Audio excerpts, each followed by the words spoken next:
Hi, and thank you for joining me for another lecture. And friends, this week we are in Haftarah Toldot. And this Haftarah begins in Malachi, Perech Aleph until Perech Bet Pasuk Zayin, or the book of Malachi, chapter 1, verse 1, until chapter 2, verse 7. It reads, Ma'aseh davar Adonai el Yisrael biyad Malachi. The prophetic burden of the word of Hashem through Malachi. Pasuk Bet, Ahavti etchem amar Adonai, ve'amartem bama achavtanu, halo ach Esav, le'Yaakov neum Adonai, va'ohav et Yaakov. I love you, said Hashem, and you said, how have you loved us? So here we have Israel responding in the collective. Remember, it's not just Yaakov, the person. Okay, reading on. Was not Esav a brother of Yaakov? But Hashem says, yet I loved Yaakov. Pasuk Gimel. Ve'et Esav saneti ve'asim et harav shemama ve'et nechalato letanot midbar. But I hated Esav. I made his mountains a desolation and his legacy the desert serpents. So this pasuk really is one that lays the foundation for much that is taught nowadays in the Kabbalistic Jewish world today. What do I mean? Well, it is this pasuk here that many use to justify the idea of intrinsic worth, explained through intrinsic hatred. In other words, many teach because it states that Hashem hated Esav and loved Yaakov, that this in some way shows a bit of favoritism in God's part towards Israel, who is originally Yaakov, and almost an unfair bias towards Esav, and all this in one pasuk. And this, at least for those of us who are big advocates of not just ethical monotheism, but of de-ethnicizing Judaism, believe that this, if understood incorrectly, really throws a wrench into our whole hashkafa. And friends, the truth is that this pasuk, ethically, is not a problem at all. How? Because this here is not speaking about Esav the individual, but what eventually will become of his line and his descendants. And the key is found here. Like we mentioned earlier, when it mentioned Yaakov, but it was really referring to Israel as a whole. In other words, in the fourth pasuk, in pasuk Dalet, it states, Ki to'amar Edom, rushashnu v'nashuv, v'nivnecha rachot, ko amar Adonai Sevaot. Again, teaching us that this here is talking about Esav in the collective and not Esav the individual. Now, one can then say that it may have encompassed the collective through the individual. And honestly, that could also be possible. But the problem then arises on how do we take an individual such as Esav, who, at least according to the pashat of the narrative, is not a bad guy, and then paint him into someone that these words could possibly stick to, which is an approach that some rabbis have taken throughout the ages. An approach and understanding that, although I would think was not popular in Mishnaic times, certainly is an approach that has become a popular one today, which is the attempt to defame the character of Esav. And honestly, what did Esav actually do wrong according to the narrative? I mean, I know that many rabbis huff and puff to make Esav seem like not just an animal, but a wicked son as well. But friends, the truth is that, like I said, at least according to the Pashat, this is not the case. And it really ultimately boils down to a silly idea floating around in the Jewish world known as yichus, or pedigree, which is usually understood and expressed as people either justifying what you have done in your life or what you're going to do based on what line you descend from. In this case, regarding Esav, it's almost expressed as a reversed form of yichus. In other words, because Esav's descendants became immoral pagans, this in some way means that Esav must have been spiritually tainted from the beginning. Now, he may have been wicked, but as honest searchers, we must default on the fact that the Torah doesn't say so, which is just one reason why one should accept this pasuk through the contextually honest interpretation of Esav not being a bad guy, which I might add anyone not interested in adding to the Torah really should accept, lest we fall into the averah of adding to the Torah. And sometimes, friends, you will notice that although there may be different ways Pesukim can be understood, the ethical always must take precedence. In other words, as it is in this case, the tribal understanding definitely takes a back seat, or should take a back seat, to the ethical one. Then someone will then say, how about the famous statement, Esav soneh leYaakov? And it even states, halacha beyadua. In other words, where it states that Esav hates Yaakov, and Here it even states that this is the understood halakha. First of all, friends, can anyone tell me where does it ever state this? Because I know that many quote this as if it was said by Chazal or if it appears in Torah itself. And the truth is that this only appears in Rashi. And although he states that he was quoting the Rashbi, the phrase is never found anywhere amongst Chazal.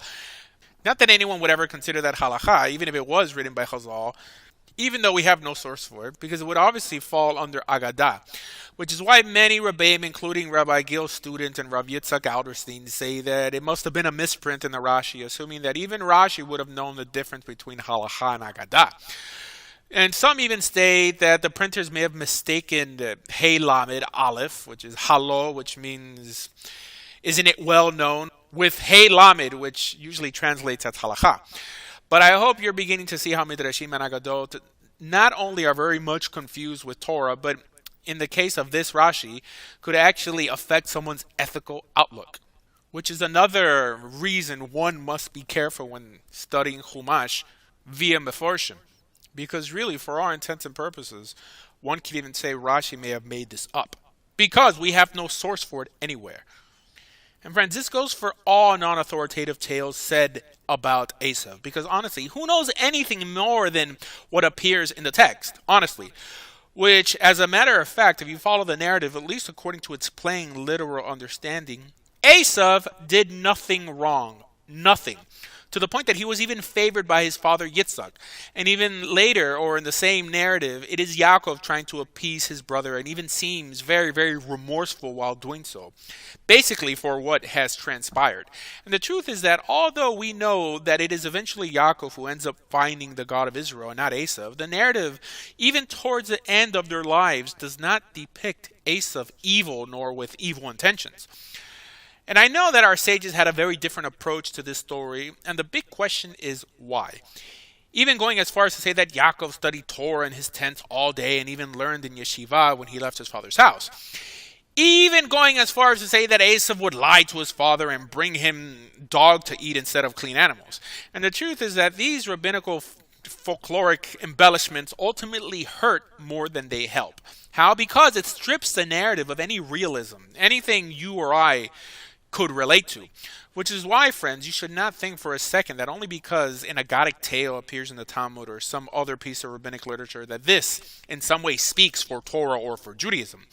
Not to mention that in the same bulk of text you will find many, many times, friends, you will find contradictory stories about the same characters in the same Torah, teaching you that no one ever thought to take any of these legends literally. Well, till at least the beginning of the 13th century, when legend became Torah, and of course, when Jewish mysticism and folklore became deified and ultimately codified with the acceptance of the Zohar. To the point that, like we said, that the average Jew today makes no distinction between Midrash, Agadah, a tale or legend, with what literally appears in Torah. They'll say that it is all the same, and the way we explain contradictions is by saying Shevim Panim La Torah, that there are 70 faces to the Torah, a saying that I must remind you is also Aggadic. In other words, friends, there's no harm in believing that there are 70 faces to the Torah, as long as every one of those faces do not deviate from the literal message that appears in those 5 books, which, granted, could many times be understood in different ways, but cannot be interpreted in the light of some later legend that is non-existent in the text. And no, friends, oral law does not include midrashim, unless, of course, it's a midrash halakha, which is then only accepted for its halachic qualities and not because there's any truth in the midrash at hand. In other words, friends, oral law contains only laws and not tales, a distinction that, again, few make today. In other words, nothing else exists to explain or expound the tales in the Torah except the words of the Torah itself. Nothing, my friends, lest we violate the mitzvah Baal Tosif of adding to the Torah, chas v'shalom. So yes, your guess is as good as theirs. In other words, it is the job of the sages, i.e. those who sat on the Sanhedrin, to only establish practical laws for us to be able to perform mitzvot in a uniform manner, and not to change the narrative of the Torah through fairy tales.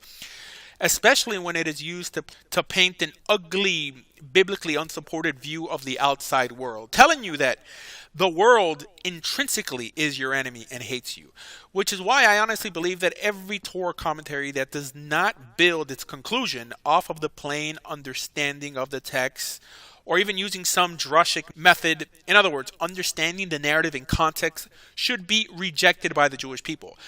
And if your next question is, Rabbi Asher, how about Pardes, the mystical method of biblical interpretation?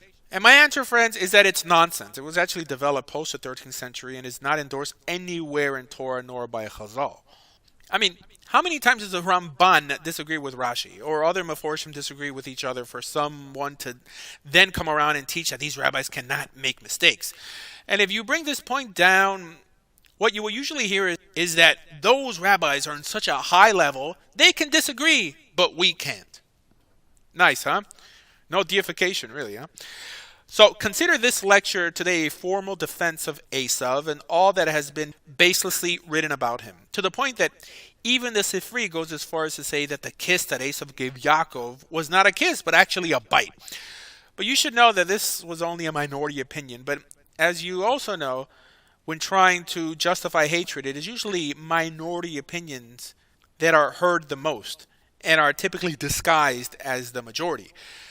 I mean, was it not cruel for Yaakov to withhold food from his starving brother or over some imaginary birthright?